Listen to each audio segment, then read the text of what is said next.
Salut à tous et bienvenue dans l'épisode numéro 12 de mon défi 30 photos en 30 jours et aujourd'hui nous allons voir cette petite coccinelle. C'est parti! Donc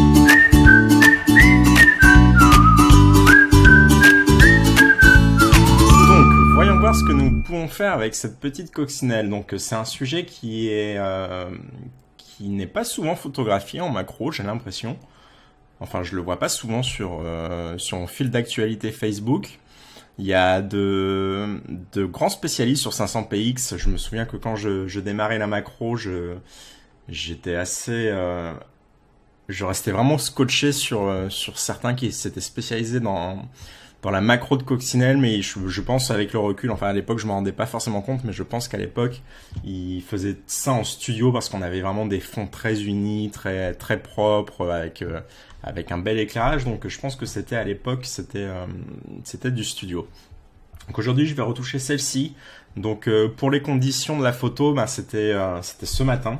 Là il est 8h30, je me suis levé un peu tôt ce matin pour aller faire de la photo et il pleuvait. Enfin il pleuvait un petit peu, donc il ne faut pas surtout se décourager quand on veut faire de la photo. Surtout que moi, j'ai le défi à faire. Et en fait, c'est généralement dans ce genre de conditions un peu, alors pas extrêmes parce qu'il n'y avait pas le déluge non plus, mais dans ces conditions particulières où on peut faire de la photo un peu sympa qui sort de l'ordinaire et qui va sortir du lot de ce qu'on voit d'habitude.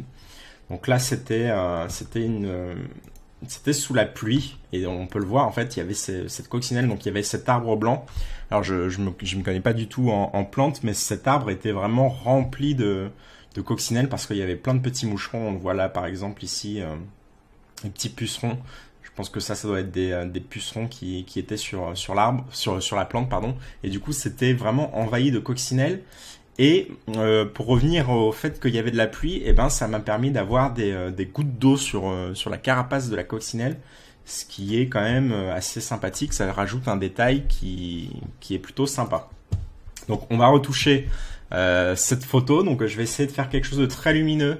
La plante était très claire, donc un vert très clair. Donc je vais essayer de renforcer ça. Ce qui va me permettre en plus de mettre bien en valeur ma coccinelle qui est dans des teintes un peu sombres, donc le contraste risque d'être assez sympathique. Donc je vais commencer tout d'abord par un léger recadrage pour essayer de remettre ma coccinelle sur le tiers. Donc la règle des tiers pour ceux qui ne connaissent pas, hein, on divise la photo en 3 et on vient placer nos sujets sur les points forts du croisement de nos tiers. Donc à partir de là, je vais faire un réglage auto. Je vais descendre ma température parce que c'était beaucoup trop jaune. Et là, je vais aller booster mes hautes lumières. Je vais augmenter mon exposition pour avoir quelque chose de très lumineux. À la limite du high key en fait. On est presque vraiment à la limite du high key. Je vais augmenter légèrement ma vibrance. Je vais descendre encore ma température, que je trouve qu'on est quand même un peu jaune. Je voudrais prendre un peu l'aspect froid de cette matinée, l'aspect pluvieux de cette matinée. Donc je vais descendre encore la balance des blancs. Je vais peut-être descendre les hautes lumières. On voit sur cet arbre qu'on est quand même cramé, c'est un peu dommage. Donc je vais finalement descendre mes hautes lumières comme ceci. Je vais encore booster ma vibrance et diminuer légèrement ma saturation, comme ceci. Et je vais maintenant aller retoucher ma coccinelle un peu à part pour essayer de la faire ressortir un peu plus. Alors peut-être qu'avant ça, on peut booster les contrastes et un petit peu la clarté, ce qui va me rajouter du détail dans mon bokeh. Et maintenant, on va tout simplement aller retoucher notre coccinelle avec l'outil filtre radial. Donc je vais annuler tout ce qu'il y a là, voilà. Et je vais aller zoomer pour voir un peu plus ce que je fais en détail. Donc je pense que sur elle, je vais peut-être encore diminuer très légèrement la température. Je vais augmenter mes ombres. Et surtout, je vais descendre mes noirs pour récupérer le noir de la carapace et le noir des points. C'est quand même ce qui fait le charme d'une coccinelle, c'est ces points noirs. On voit tout de suite que c'est une coccinelle grâce aux points. Donc je vais booster les contrastes. Et je vais augmenter la clarté pour donner un petit peu de détail à ma coccinelle. Donc je dézoome pour voir un peu le résultat, voir ce que ça donne. Et ça me plaît plutôt pas mal. Je pense que je vais encore revoir mon cadrage pour le placer vraiment bien comme il faut, comme ceci. Voilà. Je vais peut-être réaugmenter la saturation. Finalement, ce vert me va bien. Il contraste pas mal avec le rouge de la coccinelle. Donc ça me plaît plutôt bien. D'ailleurs, le rouge de la coccinelle qui n'est pas vraiment rouge, qui est plutôt orange.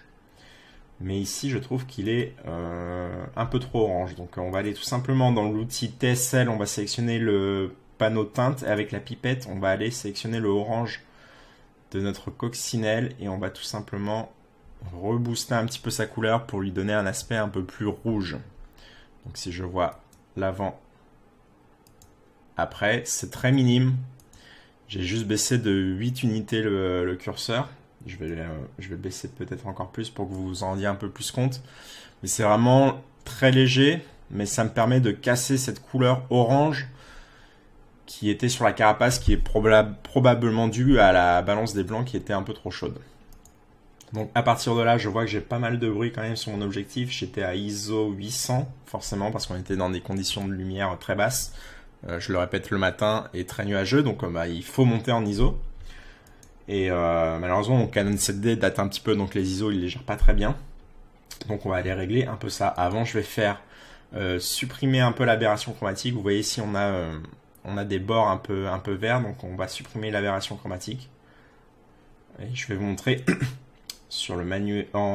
Ici, on a profil et manuel, donc on active la suppression de l'aberration chromatique sur l'onglet profil. Et en allant dans manuel, on peut aller gérer un peu mieux nos valeurs, ce qui permet de faire disparaître un peu plus notre aberration chromatique. Donc maintenant on va aller dans le détail et on va diminuer le bruit. Alors là je pense qu'on peut quand même y aller assez fort, surtout qu'on a une ambiance très floutée, donc on s'en fiche d'avoir du détail, donc on peut flouter assez fort la réduction du bruit. Donc ici je vais descendre peut-être à 40, ce qui me permet de quand même bien lisser mon bruit. Si on fait un avant-après, voilà, avant et après on a quand même bien lissé le bruit et on garde quand même un détail, et en plus ça nous rajoute encore du flou tout autour de notre photo, ce qui est plutôt sympathique. Qu'est-ce qu'on pourrait faire maintenant? On va peut-être aller faire un peu de retouche locale pour supprimer les défauts. J'ai par exemple les taches ici sur les branches qui me gênent un petit peu. Donc on va aller tout simplement les supprimer comme ceci avec l'outil suppression des défauts. Voilà. On a peut-être ici qui est un peu trop prononcé. Après c'est vraiment du détail, hein. Faut pas non plus perdre trop de temps sur ce genre de choses. Et puis maintenant je trouve qu'on a cette zone là, cette grosse tache noire qui a tendance à attirer un peu trop l'œil. Donc on va essayer d'aller la travailler un peu plus. Donc je vais prendre mon outil pinceau. Je vais faire une sélection de ma zone. Et je vais tout simplement remonter mes ombres pour éclaircir cette tache là. Je vais essayer de voir si avec le noir on peut. Comme ceci, je vais le replacer bien comme il faut. Et je vais voir, peut-être que si je duplique ceci, oups, pardon, j'ai fait une fausse manip. Peut-être que si je duplique ma retouche de pinceau, ça va en fait me dupliquer mon effet. Donc je vais faire dupliquer. Et on va peut-être le mettre un peu moins violent celui-là pour pas avoir la délimitation qui se fait. Hop. Peut-être comme ceci. On va faire un avant-après pour voir si ça se voit ou pas beaucoup. Donc, avant et après. Donc c'est très léger, mais ça permet de vraiment atténuer cette tache sombre qu'on avait en bas et qui attirait un peu trop l'œil. Donc maintenant, je pense que je vais réaugmenter encore légèrement mon exposition. Je vais peut-être diminuer la vibrance. Et puis je pense qu'on va s'arrêter là sur cette photo. J'espère que vous avez apprécié cet épisode. Si vous l'avez aimé, n'hésitez pas à la partager et à mettre un pouce bleu. Et moi, je vous dis à demain pour l'épisode suivant. Salut tout le monde!